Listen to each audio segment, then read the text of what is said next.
Hey everybody, it's me, Stephanie Nietzsche. I don't know about you, but my allergies are killing me. But I still want to make videos. I still want to connect with everyone. I still want to talk about the writing experience, because not only is there power in the written word, but there is power in the spoken word, and there is power in the support when we come online and we talk about what we love. And in this case, what we love here is writing. So now you may feel, I have nothing to write about. It's garbage.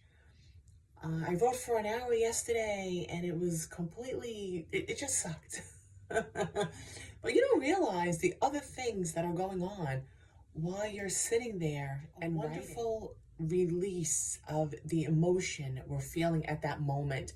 So at times when we're angry and we, yell or shout or talk negatively in our minds, or when we're sad and we cry, those are all releases of emotion. So that is what you can do in your writing. So instead of crying when you're sad, or, yelling at someone or saying things that you can't take back, write them down. No one ever has to read them.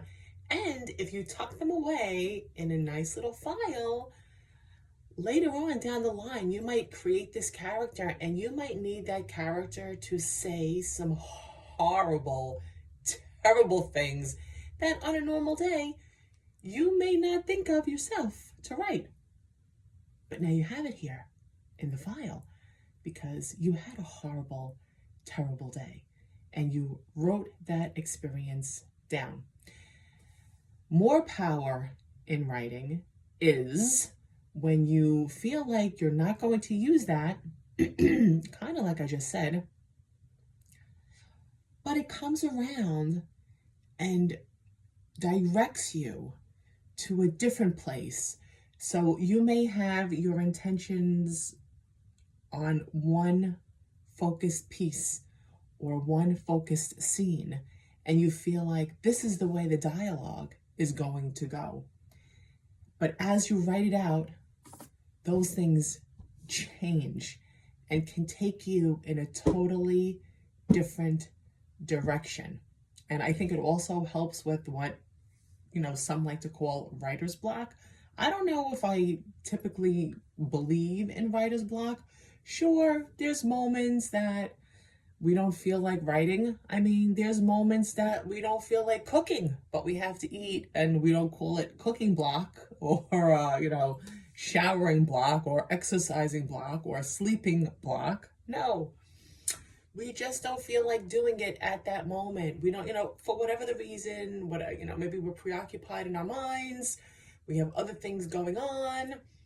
Our to-do list is super long and we feel like, hey, I just have too many things to do today, so I do not have the time to write.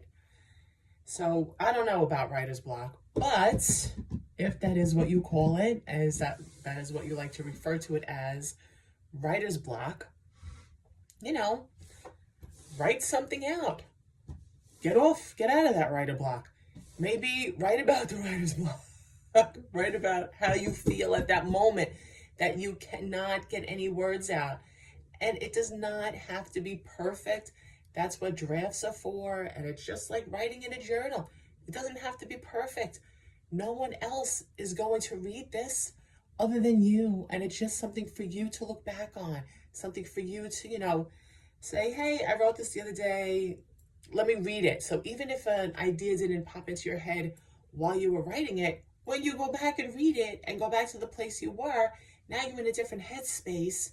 Your mind is different. You're thinking different. You may look at what you wrote completely differently and feel different about it. And it may take you in a totally different direction. It may help you build.